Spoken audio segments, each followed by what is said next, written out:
Senhoras e senhores, cá estamos novamente. A gente prometeu, não é só jogo, não sei o quê. Quando tiver informação, coisas novas, estaríamos aqui. E aqui estamos, eu e o Arnaldo, para dar informações, debater, falar coisas sobre o São Paulo, que fez o seu segundo jogo treino nesta quarta-feira. Ganhou 7-0. E tal, 7-1. 7-1 do Alemanha, São Brasil e Alemanha. Brasil e Alemanha, 7-1 do São Bernardo. Tinha vencido outro por 1-0 contra o Guarani. Agora já fez um jogo treino contra o São Bernardo. 7-1, com uma escalação um pouquinho diferente. O Arnaldo vai detalhar essas coisas, quem jogou, quem não jogou. O fato é que o São Paulo jogou no esquema 4-2-4. Vamos falar um pouco mais sobre isso, sobre essas questões todas. Passarei a bola para o Arnaldo, mas olha só que coisa linda que está na sua tela. É o QR Code do OneFootball, que apoia esta live, esse vídeo, na verdade, que você está acompanhando. Por quê? Porque o OneFootball é o aplicativo de futebol que tem uma cacetada de coisas legais, entre elas o campeonato alemão, ao vivo e de graça para você. E aí, o que você tem que fazer? Baixar o aplicativo do OneFootball usando esse QR Code que está na sua tela ou o link que está aqui na descrição. Tem isso, tem melhores momentos de campeonatos estaduais, tem campeonato brasileiro que vai chegar daqui a pouco, vai ter melhores momentos também, tem vídeos, tem estatísticas, tem tempo real, tem informações de mais de 200 times do Brasil e do exterior. Além do, como eu falei, campeonato alemão ao vivaço e de graça, narração e comentários em português. Enfim, biscoito finíssimo. Baixe, portanto, o OneFootball com esse QR Code ou com o link que está aqui na descrição. Arnaldo, São Paulo 7, São Bernardo 1, jogo treino, claro, não quer dizer nada, 7-1 contra o São Bernardo, um jogo né, foi um treino, na verdade. O São Paulo jogando no esquema 4-2-4, que o Belmonte tinha dado a letra pra gente, né? É. São Paulo vai jogar com 2 volantes, daí você se animou. 4-2-4 com o Nestor como segundo volante. Pablo Maia e Nestor. Que você falou, Arnaldo, que é mais ou menos o jeito que o São Paulo começou a temporada passada. É. Mesmo esquema. Com outros Uhum. jogadores, é verdade, mas era o mesmo esquema. Vamos lá, fala aí sobre esse jogo e as perspectivas. Lembrando, São Paulo estreia nesse fim de semana contra o Ituano. É isso, Tirone, galera. Bom, primeiro, rápido sobre o jogo, a gente já entra no sistema e na estreia do ano passado, que vocês vão ver as semelhanças grandes, o adversário, o Esporte Clube São Bernardo, não é o São Bernardo Futebol Clube que está na primeira divisão do futebol paulista. Isso, é Então a gente outra já vai coisa. pelo adversário, que não é da divisão Isso. principal, 7-1, beleza? Primeiro gol sempre o Arboleda faz, depois o Caleri faz 2, é mais ou menos aquele script que a gente já foi. Arboleda fez gol, Caleri fez 2, Luciano fez gol, Juan fez gol no final, enfim, aquela coisa. Mas dessa vez, diferentemente do amistoso com o Guarani no final de semana, que teve muita mistura de time, teve a ideia do time base que vai estrear contra o Ituano no final de semana. Então deu para ver aquela coisa que o Belmonte tinha adiantado, como você disse bem Isso. na live. E aí, eu vou fazer uma ponderação. E acho que aí tem que ficar claro, porque você falou para mim, ficar falando que a galera tá falando para eu pegar menos pesado, mais Isso, você leve, com tá menos crítico. ceticismo sobre o São Paulo, sobre esse novo time, sobre o Ceni para 2023. Eu proponho um trato. Eu pego mais leve e vocês dão mais responsabilidade ao treinador sobre o que acontecer daqui para frente. Se Certo. for esse o trato, porque para mim fica claro mais uma vez que agora, com todas as características, inclusive o tipo de contratação, que o Rogério tenta implementar no São Paulo o jogo e o sistema que ele gosta, independentemente da característica dos jogadores. Entende?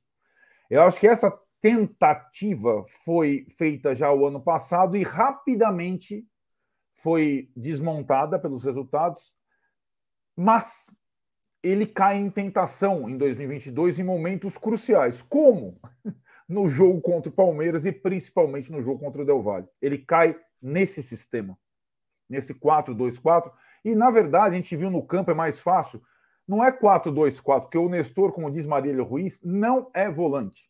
É o tal do 4-1-4-1. Coitado do volante, coitado do Pablo Maia, a gente viu isso no ano passado, né? Uhum. Então, Mesmo quando não era 4-1-4-1, ele sofria já. Exato. Com 4-1-4-1, ele é o 1 do sistema defensivo e o Caleri é o 1 do sistema ofensivo. E ficam a linha de 4 atrás e a linha de 4 à frente do Pablo Maia. Foi assim que o São Paulo jogou em Córdoba. Foi assim que o São Paulo tomou um ferraço em Córdoba. Né? Jogou Pablo Maia, Nestor, aí Alisson, na linha de 4 na frente, Luciano, Caleri e Patrick. Dessa vez está mudando, quem não está mais é o Patrick, só. O resto está lá. E o sistema permanece muito parecido, talvez agora com jogadores mais afáveis a esse sistema. É aí que eu vou chegar. Quando você diz uma coisa, quando você diz afáveis é o quê? Mas que podem fazer melhor esse sistema ou que vão obedecer ao treinador, mais dóceis para obedecer? Essa é uma diferença importante. Ótima pergunta. Eu acho que as duas coisas. Características mais próximas desse sistema e temperamentos mais próximos desse sistema. Né? Idade mais próxima desse sistema. Então, por isso que eu estou fazendo esse trato, que 2023 não fica aquela ideia de que, putz, mas o cara era assim, o cara era assado, o Rogério queria um time assim, assado. É cada vez mais, de fato, o time do Rogério, em termos de sistema e característica, e para ficar talvez mais evidente isso, eu peguei a estreia do ano passado para vocês terem uma ideia do que, como o São Paulo largou nesse sistema e abandonou o sistema depois, para o jogo lá do Guarani em Campinas, que foi o primeiro teste. O São Paulo jogou naquela oportunidade com o Thiago Volpe, goleiro, você adorava. Rafinha, lateral direito, permanece o mesmo. A zaga Diego Costa e Léo, certo? Aquela zaga de Córdoba. Hoje, vamos lá, primeiro, o goleiro deixa de ser o Volpe e passa a ser o Rafael. O Rafael deve estrear como titular, estreia. Lembrando, né? Lembrando, veja bem, o que é o São Paulo, né? Era o Volpe. Entre o Volpe e o Rafael já passaram 2 goleiros e nenhum deles é o titular. Isso, bom ponto. Não podia passar pelo goleiro assim, né? Viajei. Rafinha é o mesmo, continua com prestígio e talvez com a braçadeira de capitão, o jogador, o veterano que ficou, né? Aí a zaga era Diego e Léo, o Diego tá machucado, o Léo foi pro Vasco, a zaga será a gringa, Ferrarese e Arboleda. A Arboleda começou como reserva na temporada passada, rapaz. É verdade. E na esquerda, o Reinaldo começou e entrou o Wellington. Já não tem mais Reinaldo, o Wellington continua. Então, a linha de 4 permanece, digamos, a zaga agora, Ferrarese e Arboleda, ela é mais rodada, mais alta, mais física. E o Wellington, como titular na esquerda, ele dá aquele balanço que o Rogério ensaiou durante o Paulista. Rafinha mais fixo, o Wellington mais agudo. Então, a linha de 4, com alguma modificação, permanece parecida. Volante, que começou contra o Coitado, que começou contra Pablo Maia. O Guarani. Não é, o Pablo Maia estava não era o Pablo Maia, é verdade. Não era o Pablo Maia, ele estava na Copa São Paulo, exatamente. Foi o Gabriel Neves. Isso. Que continuou depois, mas que mudou, foi segundo, entrou, se recuperou durante, mas ele começou como titular. Aí o Nestor da época, o segundo volante barra, o meia que cola na linha de 4, por isso que não são 2 volantes, definitivamente. Não era o Nestor, era o Gabriel Sara, jogando de segundo. Canhoto. Então, assim, o Sara, como diria Marília Ruiz também, não é volante, né? Tá. E aí a linha de 4 na frente. Que tinha Alisson, que está lá hoje, só que o Rato, treinando pela direita, ganhou a vaga do Alisson, que foi titular no Paulista contra o Palmeiras, na Sul-Americana contra o Del Valle, e agora está o Wellington Rato, que é um pouco mais físico e é canhoto, um pouco diferente, mas jogando na posição do Alisson. Tinha o Nicão, e agora é o Luciano. O Luciano estava na reserva nesse começo. O Caleri é o mesmo, e na esquerda era o Rigoni. E agora é o Pedrinho, que é destro também e que joga, que tem o drible também. Então, assim, se você pegar a ideia, ela não difere muito do início do ano passado. Tem, acho, talvez, jogadores com uma característica um pouco mais adaptáveis a esse sistema. Lembrando também que muita gente colocou comigo, e tem razão essas pessoas, que lembra um pouco o sistema que o Rogério mais utilizou no Fortaleza. Verdade. Mas, no Fortaleza, o Juninho e o Felipe eram, de fato, embora muito bons com a bola, eram volantes. Não tinha coisa que o Nestor nem o Sara são. São jogadores que jogavam mais ou menos na mesma linha, sabe? Então, aí sim, 4-2-4. Esse time é meio um 4-1, 4-1, embora eu não seja fã de numeralha nem de sistema do Vanderlei Luxemburgo. Deu para entender mais ou menos? Deu para entender, mas o seu 4 ofensivo, porque o Pablo Maia é o 1 e o Caleri é o 1. Então, certo. Os 4 ali do meio são Rato, Luciano, Nestor e Pedrinho. Exatamente, é isso aí. Essa é a sua. Essa é o desenho. A minha, não, a do Rogério. Não, esse é o desenho que o Rogério vai utilizar. É curioso uma coisa. É claro que não dá para comparar. O Flamengo joga no 4-1-4-1 ou 4-2-4. O Flamengo, na minha forma de ver no campo, vi o Flamengo joga mais um 4-3-3, porque o meio de campo do Flamengo acaba sendo um triângulo. Thiago Maia, sim, centralizado. Gomes pela esquerda e Everton Ribeiro pela direita. É tipo um tripé. Tá. Né? Embora o Everton Ribeiro seja mais ofensivo que o Gomes. E na frente, 3. Gabigol, Pedro e Arrascaeta. 3-3, tá. Aí pega outro time, o Santos, que a gente analisou hoje no G4. O Santos está com essa ideia aí para início. 4-2-4. Soteldo, toda uma turma lá mais para frente. Sendo que no lado ele tem o Mendonça lá, né, que veio do Ceará, que é um jogador muito físico, e o Ângelo do outro lado, e o Marcos Leonardo na frente. São jogadores até mais físicos que os do São Paulo, né? Agora, sobre o São Paulo, com essa formação, é possível que durante o jogo, em certos momentos, o Rafinha vire o terceiro zagueiro? Ou não? Isso está descartado.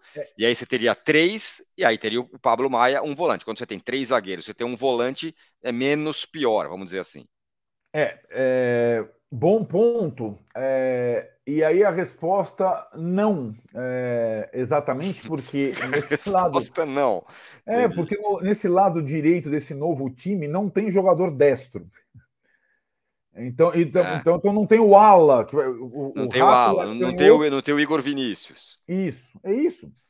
O Rato é canhoto, o Luciano é canhoto, o Nestor é canhoto. Lembrando, né? O Ceni chegou a usar o Igor Vinícius na segunda linha, né? Chegou a usar algumas vezes. O Abel usou o Mike na segunda linha, né? No Palmeiras. Tudo bem, mas não tem o destro que faça o corredor. Você entendeu? Para o Rafinha ficar mesmo. O Rafinha vai ser um lateral direito nesse início. Não apoiador, mas construtor. E os canhotos vão ocupar o lado direito. Se você for pensar ali naquele time lá do Guarani, Nicão era canhoto, Sara era canhoto, aí o Alisson era destro, então o Alisson dava uma balançada. Sim. Agora com o Rato no lugar do Alisson, só tem canhoto praticamente daquele lado direito. Outra pergunta. Considerando 4-1, 4-1, o 1 precisa ser um cara que saia com a bola? Ou pode ser o Luan? Ótima pergunta. Pode ser o Luan. Ainda mais que o Ferrarese tem uma boa saída, né? Um zagueiro que tem uma boa, muito melhor que a do Diego, muito melhor que a do Léo. O Ferrarese, de fato, o Alan Franco contratado tem uma ótima saída. Porém, esse volante super-herói, quanto mais jovem ele for, mais vigor ele tiver, mais condição ele tiver, mais chance ele vai ter de jogar. Isso dificulta muito para mim a tarefa do Luan e também do Gabriel Neves nessa posição, sabe? Nesse sistema. Mas o Luan é um jovem e com vigor, pelo menos ele voltou bem. Mas assim, ele veio de, se você for pegar, na prática, um ano parado.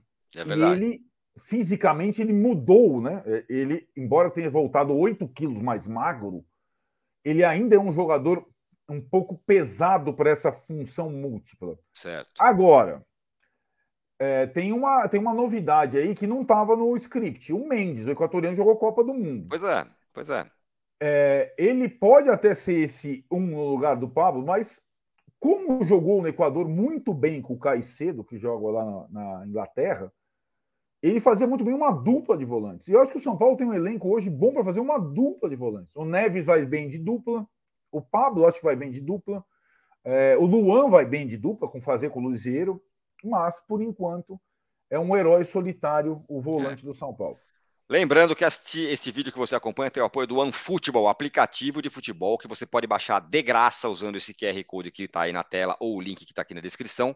E você vai ver o campeonato alemão ao vivo de graça, além de melhores momentos de campeonatos estaduais, do Campeonato Brasileiro, tempo real, estatísticas, notícias de mais de 200 times, do São Paulo inclusive, do Brasil e do exterior.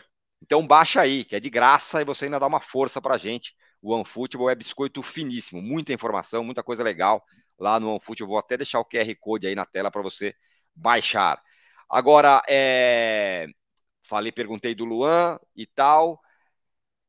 Outra pergunta, quem que joga assim no mundo? São poucos times hoje que jogam. Eu estou tentando entender por que essa obsessão do Rogério por jogar assim. Porque talvez tenha sido o sistema de maior sucesso dele na carreira como técnico do Fortaleza, embora eu faça bem essa distinção entre dupla de volantes do Fortaleza e uma pseudo-dupla com o Nestor. Por mais que o Nestor tenha ganhado massa e tudo mais, eu acho o Nestor um jogador mais interessante, até mais próximo do gol, como ele se mostrou ser na temporada passada. Talvez por conta disso, o Ceni entenda que esse sistema pode ser um sistema... Eu acho que ele é um sistema, talvez, Tironi, para determinados jogos, determinadas partidas, determinados adversários, né? Como, por exemplo, o começo do estadual e o campeonato estadual. Embora essa estreia do São Paulo contra o Ituano complicada, não seja uma moleza, exato. O adversário foi muito bem na Série B, e já o terceiro jogo contra o Palmeiras no Allianz, enfim. Esse sistema tem feito que alguns jogadores, não só o Nestor, mudem de função nos treinos para tentar se adaptar ao sistema.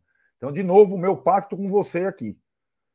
Eu pego mais leve e vocês entendam a responsabilidade do treinador, inclusive com jogadores atuando fora de função. E se a vaga a menos no meio fez o Nestor recuar, a vaga a menos no meio fez o Galopo avançar. Então, o jogo contra o Guarani foi 1-0 gol do Galopo.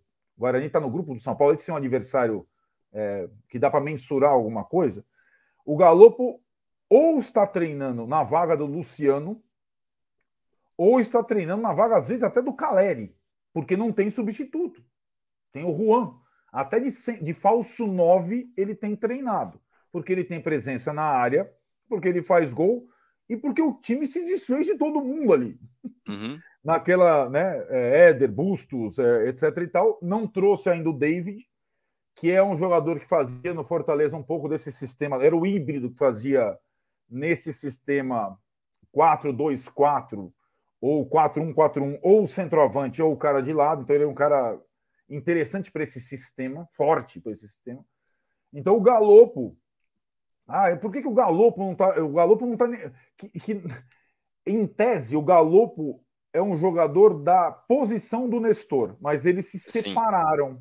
Você entendeu? Da posição do Nestor, considerando que não o Nestor volante, na posição do Nestor meia. Isso, meia. Exato. Esse é o ponto. É isso, né?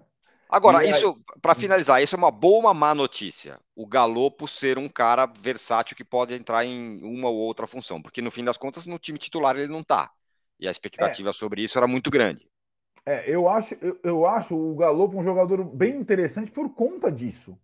Porque o Galopo é um jogador que ele tem bons fundamentos, passe, conclusão, e tem uma chegada na área muito interessante, tipo a que o Sara tinha. Ele chega e faz gol, ele cabeceia bem, ele chuta bem, ele está na área. Então, de fato, ele pode ser eu acho uma opção interessante como segundo, para o lugar do Luciano, por exemplo, atrás do centroavante. A minha grande questão continua sendo quando o Caleri não puder atuar, porque o Luciano não gosta de jogar ali. O David Silveira faz de vez em quando, mas não é a dele. O Marcos Paulo faz de vez em quando e não é a dele. O Juan é um centroavante mais técnico, fez até gol, o Juan. Uhum. Seria o reserva hoje do Caleri, mas ele não é um jogador também. O São Paulo, quando não tiver o Caleri, vai ter que mudar um pouco o jeito de jogar. Talvez com uma dupla no ataque, né? Tipo, mais incisivamente, não um centroavante. E aí o Galopo ganha uma nova... Esse começo, de novo, é muito parecido com o começo do ano passado, em que você pega o elenco e fica dois jogadores meio por função, não exatamente das. Então, hoje o Galo é o reserva do Luciano, digamos assim, nesse sistema. Certo. O Alisson é o reserva do Rato. O Marcos Paulo é o reserva do Pedrinho. O reserva do Nestor hoje, antes de chegar ao Mendes, é o Thales. Entendeu? Essa situação. Nessa posição também do Galope e do Luciano, tem o moleque que deu um ar da graça no ano passado, que a gente vai ver o aproveitamento nesse dia, que é o Rodriguinho, que é um ponta de lança. Né? Verdade. Então, vamos ver como é que vai ser o aproveitamento dele também nesse início. Ó, Cara, eu vou você tentar tem, fazer uma trégua com você você, tem juro. horário, mas eu quero fazer uma última pergunta, que Uhum. é a seguinte. O Rogério, o ano passado, quando o time começou a dar uma derrapada no começo, depois acertou, o Rogério falou, não, mas peraí, os caras chegaram ontem aqui, se conhecemos hoje, tal, não tive tempo e É tudo mais. verdade. Esse álibi ele tem agora? Eu Lá, tô Libi, pensando acho nesse que. time titular, os caras que chegaram agora, o Wellington Rato, o Pedrinho, E o só, Rafael goleiro. e o Rafael goleiro. O resto Isso. do time tava todo mundo aí. Então. Mas aí que tá. Eu acho que o álibi, eu acho que talvez o treinador sempre tenha, de alguma forma, é, e acho assim, a base, eu acho que a base do ano passado não foi mantida, nem elenco e nem time titular. É quase um time novo. Lembrando que o lado esquerdo do São Paulo, que fez o ano todo e quase bem o ano todo, tinha lá Léo, Reinaldo e Patrick. Nenhum dos três está mais lá. Era o lado Uhum. esquerdo. Então, eu acho que o time foi desfeito, o sistema foi desfeito. E eu entendo que as principais contratações vieram mais recentemente. Os dois gringos eu acho muito bom, o Alan Franco e o Mendes. Esses não tiveram nem tempo de treinar entre os titulares. O Alan Franco ainda participou do jogo treino, dos dois jogos treino. O Mendes nem isso. Vai ser apresentado nesta quinta-feira. Então, talvez, à medida que as rodadas vão avançando e com esses reforços chegando, talvez o David chegando, ele tenha, até agora, ele tem o álibi, sim, de ter mudado, o elenco ter mudado, o time titular ter mudado e reforços importantes terem chegado mais recentemente. Tanto que os três que vão jogar são os que estão lá desde dezembro, né? Esses três que Sim, você citou. isso mesmo. Os mais recentes não vão começar como titulares a temporada. Muito bem, é isso aí. Tá feito o vídeo dissecando o jogo treino e o esquema 4-2-4 ou 4-1-4-1, como diria Luxemburgo, que o São Paulo deve estrear no Campeonato Paulista contra o Ituano no fim de semana, às 6h30 da tarde, né, no Seis e Morumbi. meia, live aqui, Ingressos mais 23. baratos, hein? Isso. Promoção de ingressos, exatamente. Val Legal. Morumbi, 20 e 30, live aqui. Exatamente. E baixe o OneFootball usando esse QR Code ou link que está aqui na descrição. Valeu! Tchau!